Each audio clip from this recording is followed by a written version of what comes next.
nous avons eu un séminaire la semaine dernière. Dans ce séminaire, nous avons dit qu'il fallait racheter le temps. Et même si le serviteur de Dieu n'était pas au milieu de nous pour entendre tout ce que nous étions en train de partager, il a repris beaucoup de choses de ce que nous avions déjà dit. Donc nous avons compris que c'était l'Esprit de Dieu qui nous conduisait dans cet élan de pouvoir chercher à marcher avec lui. Et si tu ne prends pas conscience de cela, sans que tu le saches, tu vas commencer par dévier du chemin. C'est pourquoi l'apôtre Paul va le dire aux Corinthiens qu'il faudrait que nous nous jugions nous-mêmes. Si nous nous examinons, plutôt ça, si nous nous examinons nous-mêmes, nous allons voir si nous sommes toujours dans la foi ou pas. Alors demeurer dans la foi, ce n'est pas croire que Jésus est Seigneur, hein. Ça c'est toute autre chose. Demeurer dans la foi, c'est la foi dans la parole de Dieu, dans la doctrine de Christ et de marcher tel que Dieu veut. C'est ça la foi. Parce que pour les chrétiens, on ne parle plus de la foi pour être sauvé, parce que nous croyons déjà en Jésus. Et là, lorsque la Bible dit que nous devons marcher selon la foi, nous comprenons que nous parlons de comment compter sur le Seigneur chaque jour pour marcher avec lui. Il dit, mon juste vivra par la foi. Racheter le temps, et nous avons eu à examiner et à apprendre comment racheter le temps. Comment nous dit, nous sommes appelés à quelque chose. Et est-ce que nous sommes dans ce à quoi nous sommes appelés? Parce que tout le temps que nous avons perdu du temps pour ne pas accomplir ce que le Seigneur veut que nous puissions accomplir. Supposons, je suis en train d'introduire, je ne suis pas arrivé sur mon thème d'aujourd'hui, puisque je fais un résumé, que nous puissions avoir une ligne directrice. Supposons que je dois, avant le samedi prochain, je dois gagner une âme pour le Seigneur. C'est un exemple que je donne. Et toute la semaine, j'étais occupé au travail. Tellement occupé que je n'avais même pas un seul moment pour moi. Et la semaine est finie. Moi, je ne savais pas que le Seigneur avait prévu cela. Alors, quel compte je vais lui rendre? Moi, je ne sais pas qu'il y avait quelque chose. Mais pour lui, j'ai manqué quelque chose. Donc faisons très attention à chaque fois de pouvoir examiner clairement, Seigneur, je me suis réveillé ce matin, que veux-tu que je fasse pour toi? C'est des questions qui peuvent nous aider à avancer, puisque nous voulons avancer. Nous avons déjà la foi dans le Seigneur, nous voulons avancer avec lui. Et donc pour cela, nous avons vu que, effectivement, nous ne pouvons pas avancer avec le Seigneur si nous ne nous mettons pas d'accord avec lui. Donc marcher avec le Saint-Esprit, ça veut dire que nous sommes d'accord avec lui. Et le vendredi dernier, nous avons dit qu'il faut que pendant les mois qui suivent, c'est-à-dire les 4 mois qui viennent, nous allons pouvoir nous attacher à voir comment marcher avec le Saint-Esprit. Qui il est exactement, parce que nous avions déjà connu de lui, mais faire pour œuvre et nous asseoir. Et j'avais donné un exercice à l'église en disant, allez et prenez tous les versets, un par un. À chaque verset, asseyez-vous, examinez le verset. Je ne dis pas numéro 1, numéro 2, voilà, il y a tel, donc le Saint-Esprit. Non, je ne dis pas ça. On dit, si vous marchez selon l'Esprit, vous allez accomplir la volonté de Dieu. Et donc, comment je peux marcher avec lui? C'est la question que je me pose pour moi-même. Amen. On dit, les dons sont donnés pour l'utilité commune. Mais pour moi-même, il faut que j'ai une marche donnée. C'est pourquoi l'apôtre Paul va dire quelque part que si j'ai tous les dons, mais que je ne marche pas dans l'amour, je ne suis rien. Et cela ne me sert à rien. Vous comprenez que l'homme, l'être est important. Qui je suis et comment je marche est important pour Dieu. Parce que je fais. C'est pourquoi quelqu'un peut vivre dans le péché, prier pour un malade, le malade sera guéri. Parce qu'il a donné une parole, et la parole c'est la parole de Dieu. Le malade saisit cette parole par la foi, le malade est guéri. Dieu n'a pas approuvé la personne, Dieu a fait qu'accomplir sa parole. Amen. Mais la personne va faire l'erreur de se dire, comme le malade est guéri, Dieu m'approuve. Et ça c'est une grave erreur. Donc faisons très attention à marcher et dans la pensée de Christ. La pensée de Christ, elle est très importante. Et donc, pendant les mois qui viennent, nous allons examiner qui est le Saint-Esprit réellement et comment nous devons marcher avec lui. Qui est-il? Parce que si nous devons marcher avec lui, nous devons le connaître. Moi, je ne crois pas que je le connaisse. Donc, je vais apprendre à le connaître et à marcher avec lui. Et j'avais donné l'exemple le vendredi dernier en disant que si je ne sais pas comment il me parle, je ne sais pas qu'il est là avec moi, quand je vais arriver devant une situation et qu'il me suggère une pensée, je ne pourrai pas discerner cette pensée-là. Parce que je n'ai pas conscience qu'il est là. Même si je proclame que je sais que le Saint-Esprit est en moi. L'exemple typique, c'est Jésus a dit, vous aurez des persécutions, on vous emmènera devant les tribunaux, vous allez subir des choses terribles.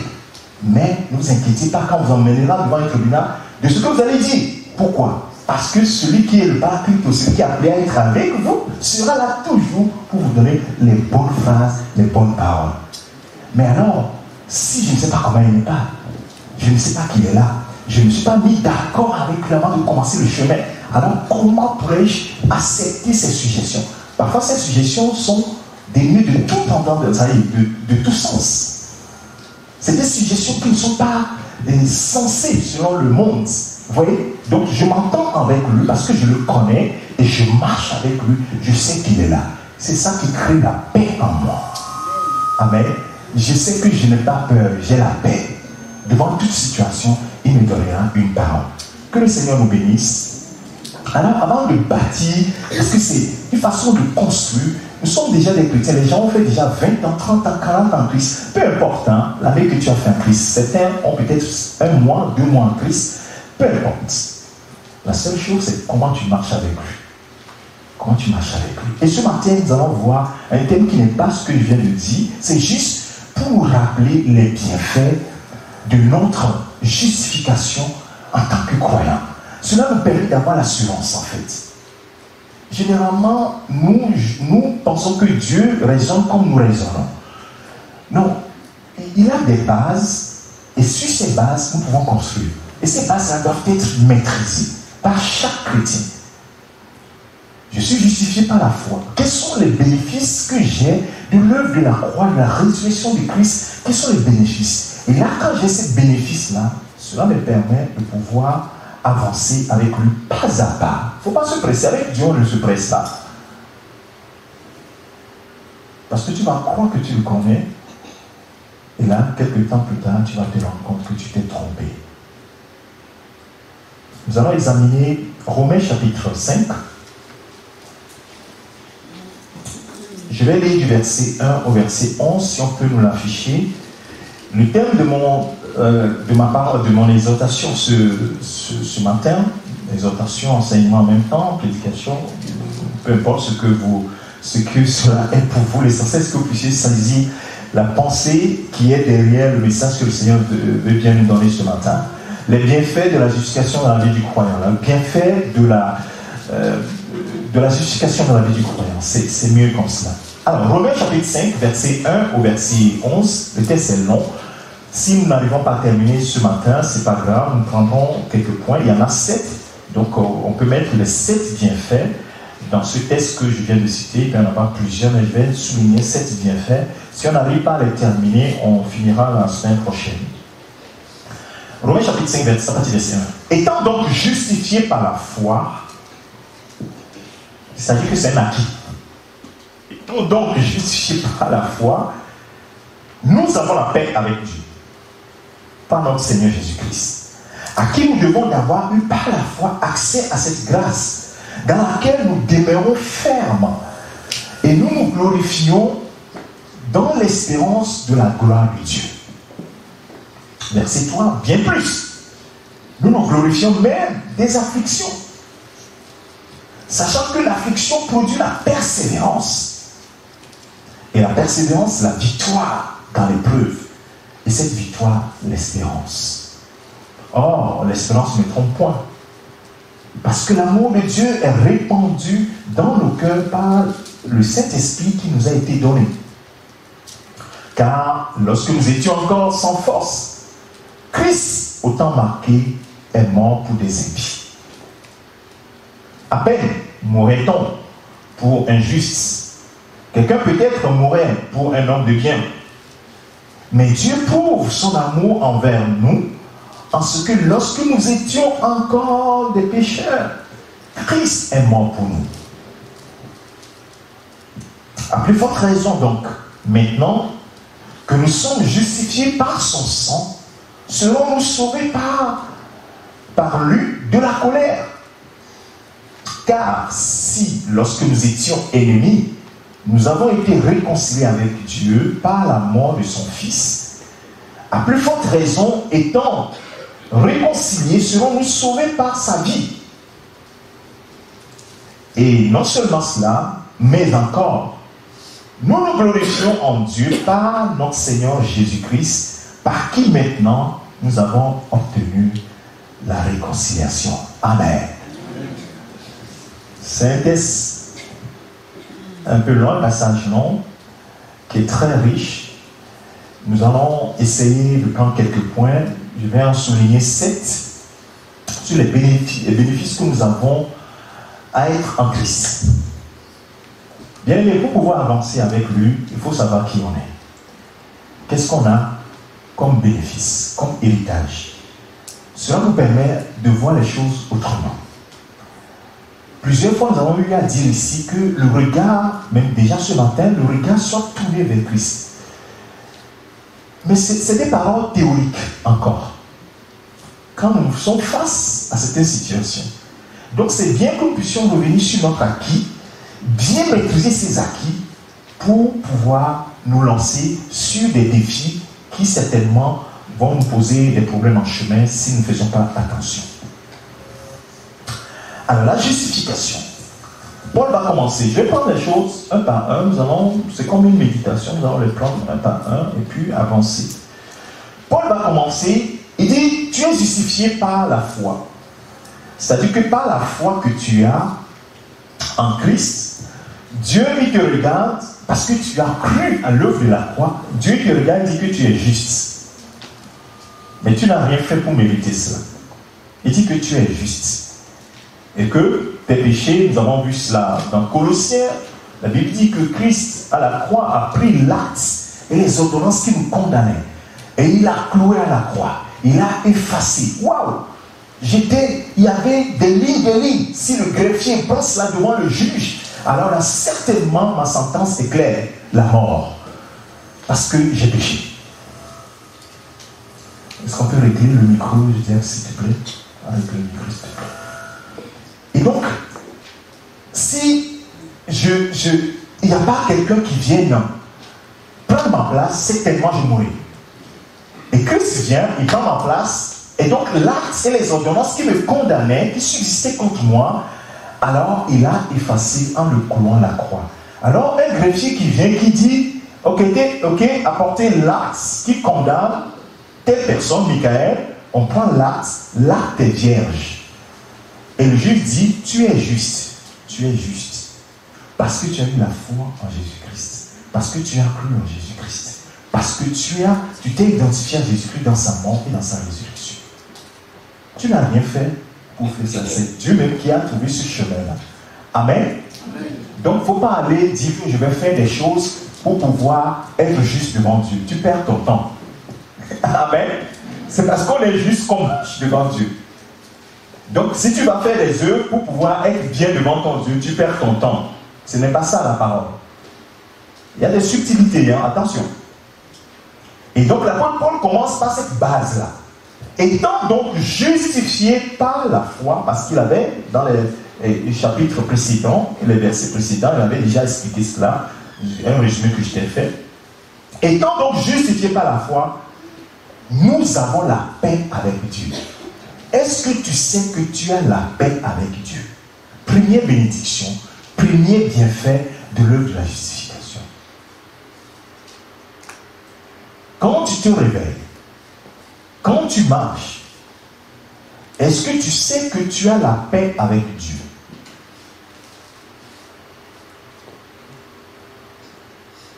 Parce qu'avant, il n'y avait pas la paix. Il y avait une séparation. Et Paul le dira plus loin, et plus tôt aux Romains, il dit tous son péché sont privés de la gloire de Dieu. Il y avait dans le jardin d'Éden, tu te rappelles, un chérubin qui avait son épée flamboyante qui était là. Il y avait quelque chose, une séparation avec Dieu, une inimitié avec Dieu. Et donc maintenant il y a la paix. Donc je peux rentrer à la maison parce qu'il y a la paix. Je peux m'approcher de mon Père parce qu'il y a la paix entre nous. Il n'y a plus d'inimitié. Jésus a pris cela. C'est un état d'esprit. C'est pourquoi Paul, plus loin, va le dire, soyez renouvelés dans votre intelligence. Si tu es là encore dans cette culpabilité, ça va poser problème dans ta marche.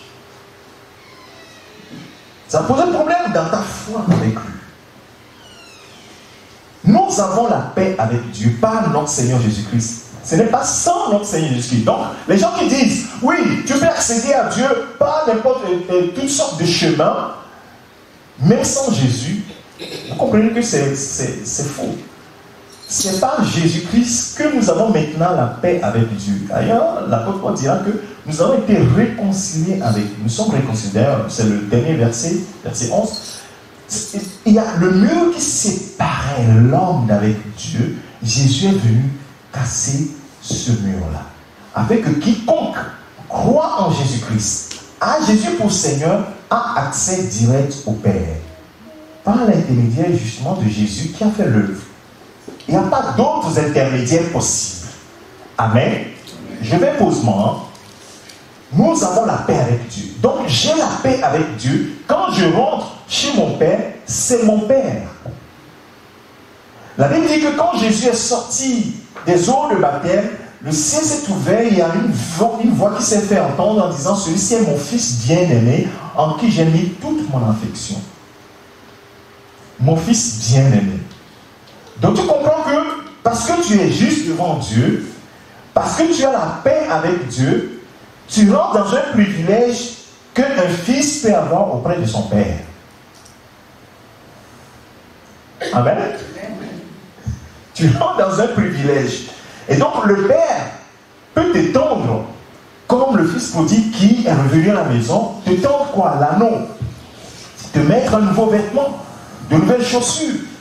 Et tout cela, le Père peut le faire parce que tu es juste. Par Christ. Pas par toi-même. Par Jésus-Christ. Donc nous obtenons quelque chose d'important. Nous accédons à une place. Donc la paix. Cette paix-là, c'est ça que nous devons développer chaque jour en disant, j'ai la paix avec mon Dieu. Donc s'il y a quelque chose qui vient troubler cette paix-là, il faut que je me réconcilie avec le Seigneur.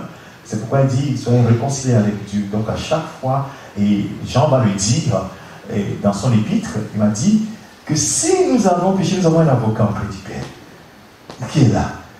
Et si vous confessez vos péchés, il est fidèle et juste pour vous pardonner et pour vous purifier de toute iniquité. C'est-à-dire que c'est une constante. Oui, comme un père et un fils, le fils peut faire quelque chose qui n'est pas bien. Il revient au père et dit, Père, pardon. Il est toujours fils. Alléluia. Donc le père lui pardonne et la vie continue. C'est ça, ce renouvellement de l'intelligence, nous devons l'avoir. Et donc, ainsi, nous aurons deuxième bénédiction, deuxième bienfait. Nous avons un accès à une position. Le verset 2 nous dit, à qui nous devons d'avoir eu par la foi accès à cette grâce dans laquelle nous demeurons fermes et nous nous glorifions, nous demeurons fermes. Donc nous avons accès à une position de faveur extraordinaire auprès de Dieu. C'est par Jésus que nous avons, tu peux nous afficher le verset 2, nous avons accès à cette grâce dans laquelle nous demeurons fermement. Nous avons eu accès, c'est une grâce que nous avons, d'avoir cette position de faveur extraordinaire devant Dieu. Donc vous comprenez que quand je vais devant mon Père, il faudrait que je sache que je vais devant un trône de grâce. Et là, il m'a gracié. J'étais mort. J'étais éloigné. Il m'a prouvé qu'il m'aime. Il crée la paix en enlevant l'unité qui est entre nous et me donne accès à lui. Amen. Le deuxième bienfait, c'est que nous avons accès. C'est que nous devons accéder au Père avec une assurance qui est simple, comme une assurance d'un enfant. Nous devons raisonner comme des petits enfants qui ont été graciés, il n'y a plus rien. Vous voyez, ceux qui sont des parents, Le petit, peut-être l'enfant fait quelque chose, tu l'as puni, et l'enfant tout de suite, quelques temps après, l'enfant court vers toi. Parce qu'il trouve dans ce père, sur le confort, il n'y a pas d'inimitié entre eux. Oui, j'ai fait quelque chose, le père m'a puni, mais il est mon père. Vous voyez, ce sentiment-là doit nous animer. Donc nous avons accès à une position de faveur extraordinaire auprès du Père. Donc c'est le deuxième bénéfice que nous avons. La paix avec lui, première. Deuxièmement, accès à cette grâce extraordinaire et auprès de lui. Pas la grâce d'être justifié, parce que nous avons mais la grâce de pouvoir aller devant lui, de pouvoir parler avec lui, de pouvoir connaître les choses qu'il veut que nous connaissions. En donnant un exemple concret, parce que j'aime être un peu pratique dans ce que je fais. Quand je m'approche, alors la Bible dit, je prends cet exemple qui me vient à l'instant à l'esprit, il dit, vous, les hommes, vous savez donner de bonnes choses à vos enfants. Vous voyez le rapport? De bonnes choses à vos enfants. À combien plus forte raison le Père donnera son esprit à celui qui le lui demande? En gros, si le Fils lui demande, pourquoi il ne lui donnerait pas? Ailleurs, Paul va dire, en Romains chapitre 8, je pense, il va dire, mais Dieu qui a donné son Fils, réfléchissez un peu. Combien plus forte raison il va vous donner toutes choses avec lui? Pourquoi vous raisonnez comme étant encore des étrangers qui quémandaient auprès du Dieu? Et il est qui pour vous? C'est votre père ou bien c'est quelqu'un qui est le pourvoyeur? Il est éloigné, je ne sais pas qui il est, mais pourvoit juste en mes besoins. Quel est le rapport que tu as avec lui? Si tu as ce rapport, c'est un rapport de père à fils, alors tu as un accès auprès de lui. Amen. Tu as la paix et tu as un accès auprès de lui. Donc marche comme son fils et tu as un accès auprès de lui. Et donc le Père, nous avons accès donc, à son royaume, à tout ce qui concerne ses fils, donc l'héritage dont ses fils sont bénéficiaires. Et donc nous pouvons sans problème réclamer, mais demander que le Père nous fasse accéder à un héritage quelconque si nous en avons besoin. Nous sommes dans le besoin. Et le troisième bienfait, c'est la fin du chapitre et du verset 2. Il dit, nous avons un accès à cette grâce dans laquelle nous demeurons fermes et donc nous nous glorifions de l'espérance de la gloire. Il y a une gloire qui s'attache à la marche avec Dieu. Les enfants de Dieu, ceux qui sont dans la maison de Dieu, ceux qui sont, je parle de la maison, ce n'est pas l'église, les murs comme ça, ceux qui sont dans la maison du Père, donc l'église de Christ, ils ont une gloire qu'ils attendent. Christ en nous, l'espérance de la gloire. Il y a une gloire qui attend ses enfants. On dit que le monde entier soupire. Oui. Et que également le monde cherche à voir la démonstration, la révélation des fils de Dieu. La révélation. Et il dit, nous sommes enfants de Dieu, même si le monde ne nous connaît pas comme ça, mais nous le sommes. Et ce que nous serons n'a pas encore été révélé, mais ce sera révélé. C'est la gloire à venir. Et l'apôtre Paul va dire quelque part que si nous souffrons actuellement, en ayant les regards sur la gloire à venir, nous pouvons nous fortifier. En disant, nous avons une gloire qui nous attend, alors les afflictions du temps présent ne sauraient être comparées à la gloire à venir. Donc ça veut dire que si je traverse quelque chose de Dieu, je tiens ferme avec Christ parce que je sais qu'il y a une gloire qui m'attend.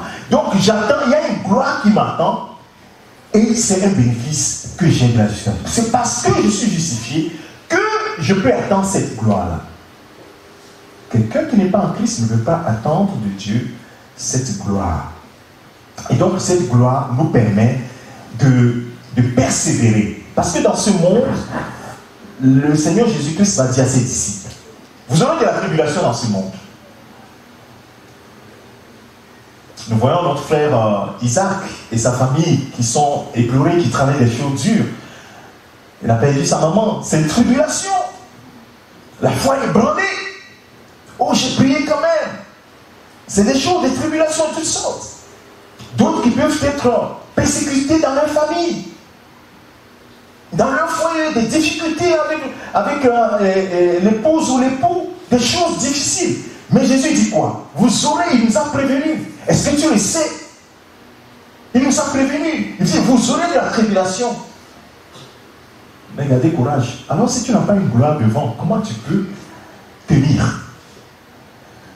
Pour ceux qui, je prends un exemple, un examen, ceux qui ont un examen, un diplôme derrière, il y a des adultes au milieu de nous ici qui passent des diplômes pour avoir leur diplôme et accéder à un emploi. Alors comment vous voyez la personne se lever le matin très tôt? C'est dur, hein? Pourquoi?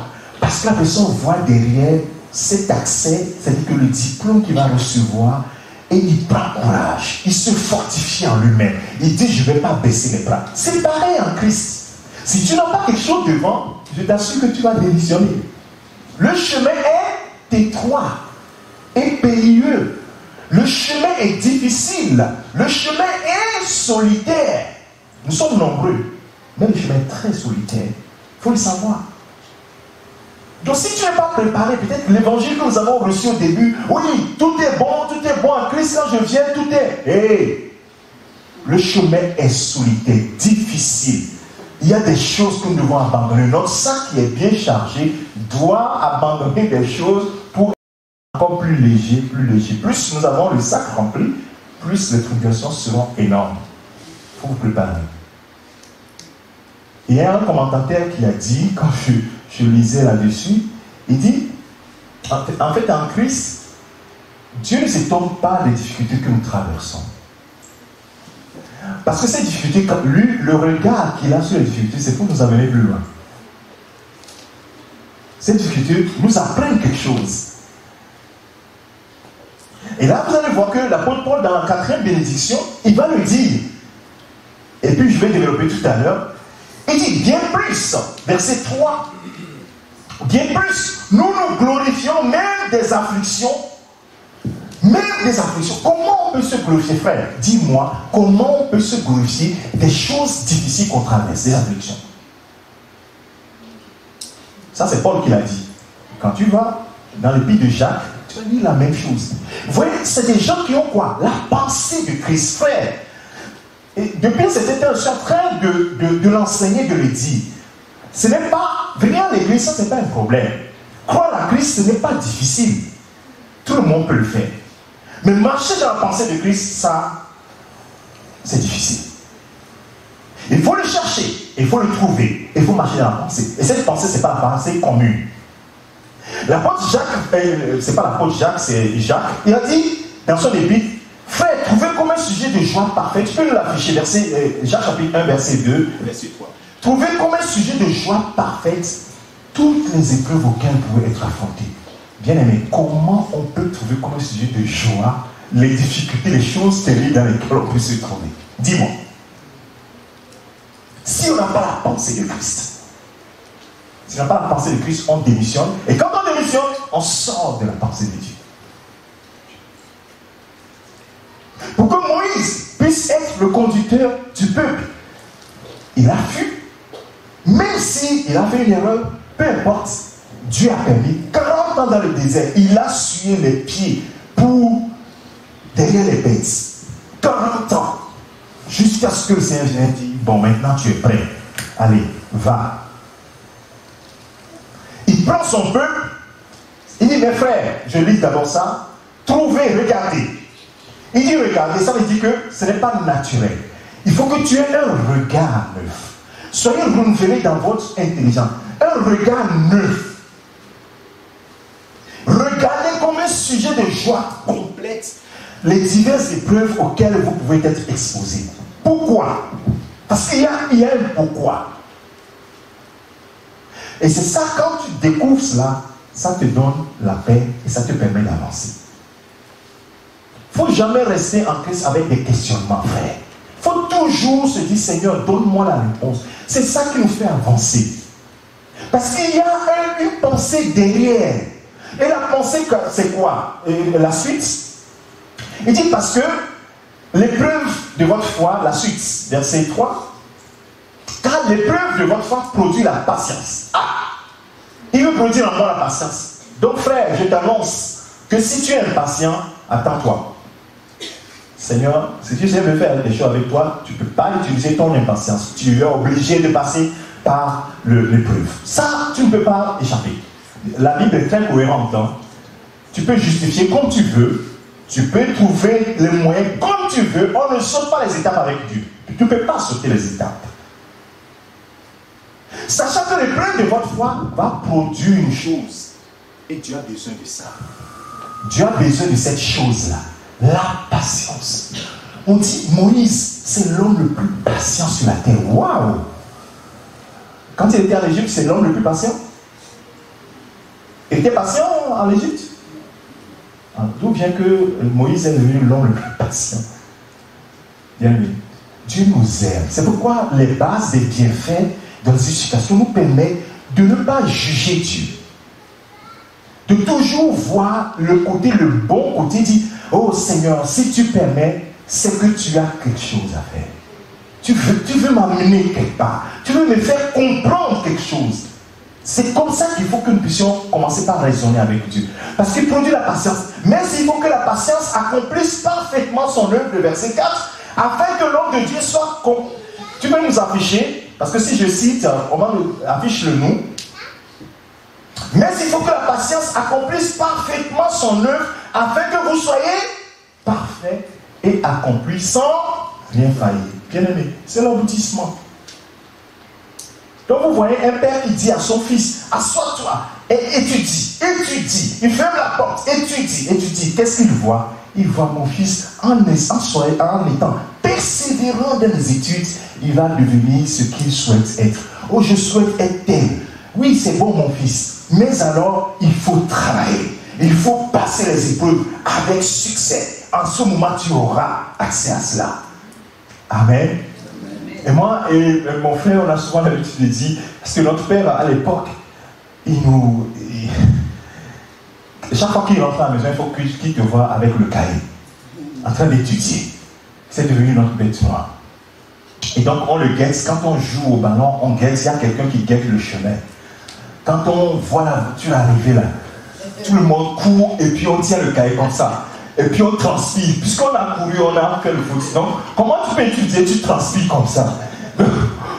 Donc, à chaque fois, il nous mettait la pression comme ça. Et il nous dit non, je vous mets la pression comme ça pour vous aider. Parce que demain, quand vous allez réussir, ce sera votre joie.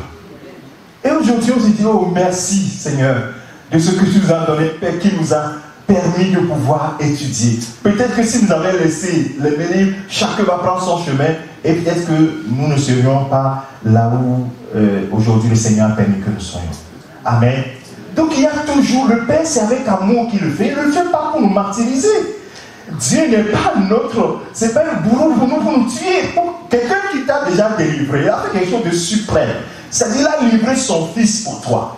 Comment penses-tu que lui, il devient méchant avec toi pour te traiter durement? Non. Vous voyez, quand nous raisonnons comme ça, nous avons la paix avec Dieu. Nous marchons dans cette paix en fait. Nous ne regardons pas Dieu comme étant un méchant qui nous fait souffrir, ainsi de suite. Non. Vous voyez, il avait un objectif qui est clair. Et donc l'apôtre Paul va le dire ici, il dit, nous nous glorifions même des afflictions. Tu peux nous mettre Romains chapitre 5, verset 3 et verset 4. Même des afflictions. Et j'aime bien certaines paroles de la Bible. Si on s'arrêtait par exemple à l'affliction, on mettait point, et on passe à une autre idée, les gens allaient traduire cela d'une manière très négative. Et même s'il y a la suite, les gens traduisent ça négativement. Ce que je suis en train de dire ce matin, frères et sœurs, c'est que Dieu a une pensée pour toi. Et c'est toujours une pensée de paix et non de malheur. C'est jamais une pensée de malheur. C'est toujours une pensée de paix. Et pour que tu puisses avoir, je ne dirais pas de bonheur, pour que tu puisses avoir un avenir et de l'espérance. Comme il dit dans Jérémie chapitre 29. Sachant que Il a un objectif. Sachant que l'affliction va produire quelque chose en toi. La persévérance. Alors frère, dis-moi, comment tu vas savoir si tu es persévérant si tu n'as pas des obstacles devant toi?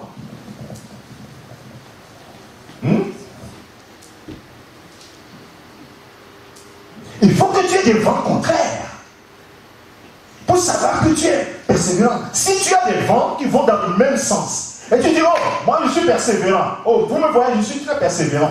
Alors là, il y a quelque chose qui ne va pas. Quand il y a des vents contraires, et que tu affrontes les vents contraires, et que tu persévères, en ce moment tu te dis, waouh, Seigneur, merci de ce que je persévère. Parce qu'il y a des vents contraires, mais je ferai les vents. Il faut qu'il y ait des vents contraires, c'est normal. C'est normal qu'il y ait des vents contraires. Pour que ton caractère soit formé. Dieu m'a dit quelque part, je rendrai ton front quoi? Dur comme le caillou. Tu vois et moi là, si on nous prend maintenant et quelqu'un nous donne un coup de tête, vous allez voir que ça va déchirer parce que notre front n'est pas dur. Ceux qui dans le monde là, se battaient bien là, vous connaissez ce truc là. Il y a des gens qui sont experts là, ils te donnent un coup de tête là, lui, rien ne se passe. Parce que son front est dur. Mais ça, frère Papi. Voilà. Son front est dur. Il te donne un coup là, toi, ça te déchire. Lui, il n'y a rien. Dieu, je rendrai ton front dur comme le caillou. Vous n'avez jamais vu ça dans la vie? Et comment il va rendre ton front dur comme le caillou? Et même si, pour pouvoir soulever un truc, si tu ne fais pas la musculation chaque jour, tu ne fais pas. Comment tu peux soulever? Alléluia, bien aimé. Les temps sont durs. Notre ennemi, lui, ne se repose pas. Parce que celui qui connaît notre ennemi nous dit, hey, faites attention. Lui ne joue pas, vous jouez. Il faut que vous soyez musclé. Dans la foi, il faut que vous soyez musclé. Et ce qui va vous donner une musculation, quand tu prends le truc de musculation, arrivé un moment, tu veux lâcher, n'est-ce pas? Tu veux, parce que c'est douloureux. Aïe. Tu dis, vas-y. S'il y a un coach devant, le coach va te dire, allez, vas-y. Vous voyez les sportifs, les coachs. J'ai suivi un documentaire sur ceux qui font la natation, mais c'est terrible. Arrivé un moment, il y a des gens qui abandonnent, qui s'énervent, qui quittent le truc, qui disent, je ne. Mais non, ceux qui persévèrent. Parfois, les gens pleurent. Ils sont là, allez, vas-y, encore un tour. Vas-y, encore un tour. La personne pleure, mais continue. Mais le jour de soulever le trophée, est-ce que le coach est à côté de lui? Il est seul, en train de rigoler. Mais derrière, il y a eu du travail.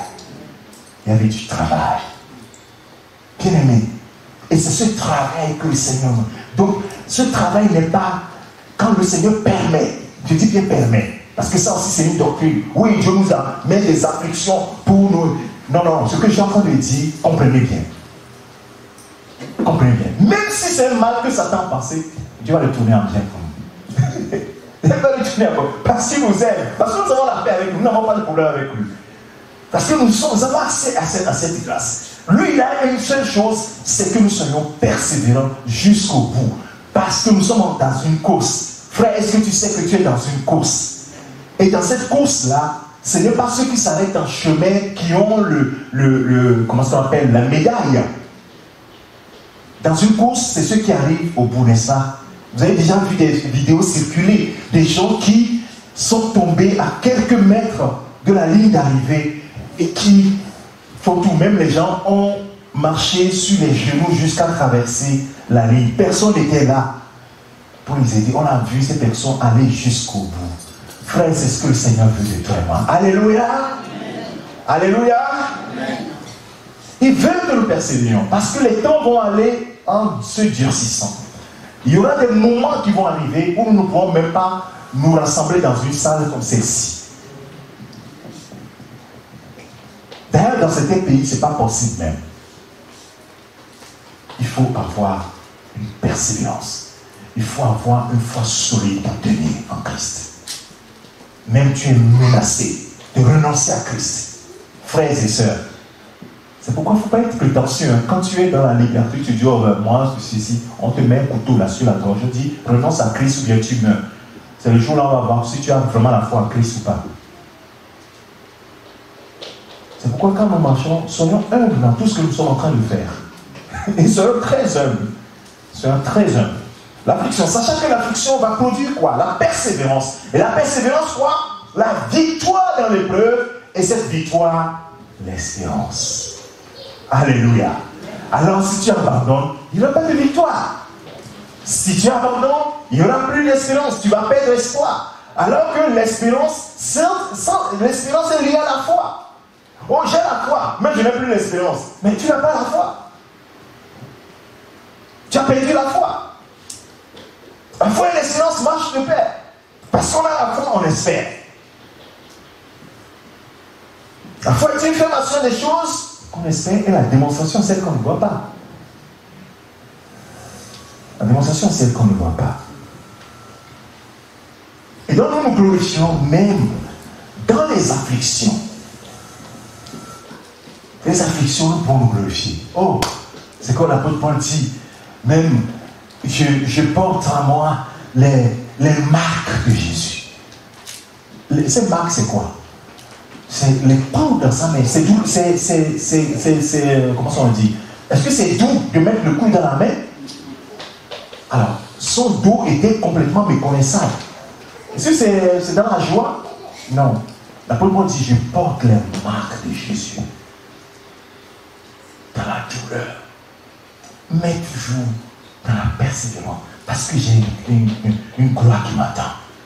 Et vous comprenez davantage cette pensée de l'apôtre Paul lorsqu'il dit, je cours, je me donne toute espèce de privation. Pourquoi? Parce que je vais atteindre le but. Je ne crois pas que je l'ai déjà atteint avec humilité, l'apôtre Paul. Je ne crois pas que j'ai déjà atteint, mais je cours. Je ne regarde pas ceux qui sont dans le gradin pour m'acclamer. Je ne les regarde pas. Ceux qui sont dans les gradins pour siffler sur moi, je ne les regarde pas. Moi, mon objectif, c'est atteindre le but. Alléluia. Chacun doit être dans cette pensée-là. Le temps est court, c'est quand nous devons racheter le temps. Frère, nous nous voyons tel que nous sommes assis, nous nous croyons des éternels. Non, nous ne sommes pas éternels. Nous ne sommes pas éternels. Tout dernièrement, je vous ai dit ici que j'ai eu un message de quelqu'un que nous connaissions très bien, que nous avions vécu, mais bon, elle est née quand même. On envoie un message, je vois un message, il est décédé. Waouh! Moins de 50 ans. Chirurgien. Je n'ai pas été plus loin pour demander, il a eu un AVC. Peut-être qu'il a opéré la veille. Il est dans la fleur de l'âge. Le temps n'est plus aux amusements. Parce que le temps est court. Chaque jour que nous nous réveillons, bien-aimés, nous rapproche du Seigneur. Soit c'est nous qui irons vers lui, soit c'est lui qui viendra vers nous. Mais le temps, nous nous approchons. Donc c'est pour ça que chaque jour, nous devons acheter le temps. En étant concentrés. Qu'est-ce qu'il a fait dans ma vie? Qu'est-ce qu'il veut de moi? Où est-ce qu'il veut que j'aille? C'est pourquoi je dis que le chemin est quoi? Est solitaire. Le chemin est solitaire. Le frère là, il est parti. C'est un frère en Christ en plus. Son épouse est restée avec les enfants. Il sera seul devant le Seigneur. Seul là. Ses amis ne seront pas là. Ses frères et sœurs de l'église ne seront pas là. Même celle qui est la plus proche de lui, c'est-à-dire sa femme, ne sera même pas là. Il sera seul là. Frères, sœurs, ce que nous sommes en train de dire là, c'est pour nous tous, mais c'est pour toi seul. C'est pour nous tous, mais c'est pour toi seul. Fais attention. Fais attention. La persévérance, la victoire dans l'épreuve et la victoire dans l'épreuve, l'espérance. Et ça, c'est important. Et donc les choses que nous endurons peuvent nous faire du bien aussi. Parce que ça nous permet d'aller également de l'avant.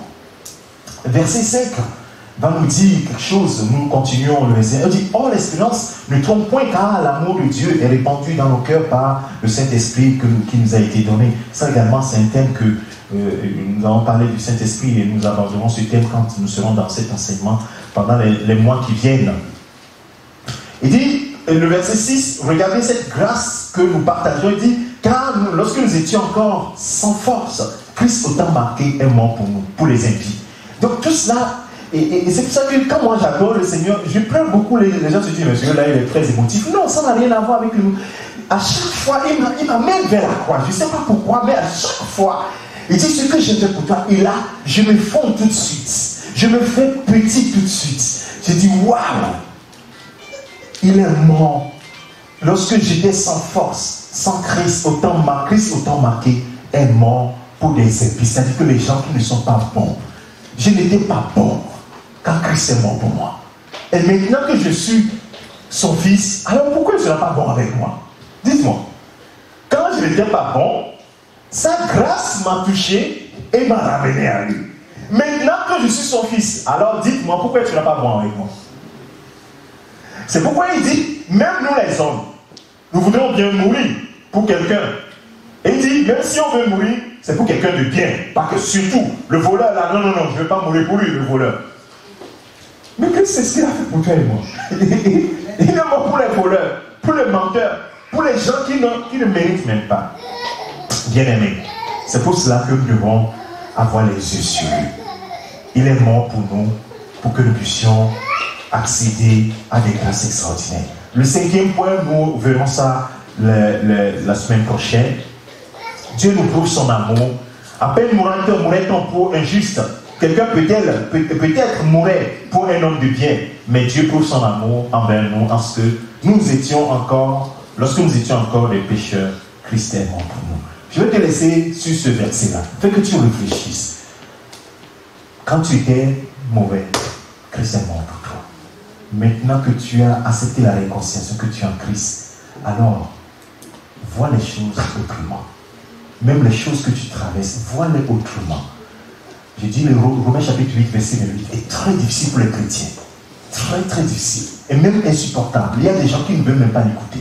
Il dit toutes choses, guérir, toutes choses concourent au bien de ceux qui aiment Dieu et de ceux qui sont appelés selon son dessein. Et si tu sais que toi et moi, nous sommes appelés selon son dessein, son plan, alors que ton cœur soit dans la paix. Amen. Que son cœur soit dans la paix. Toutes choses vont contribuer à ton bien. Toutes choses.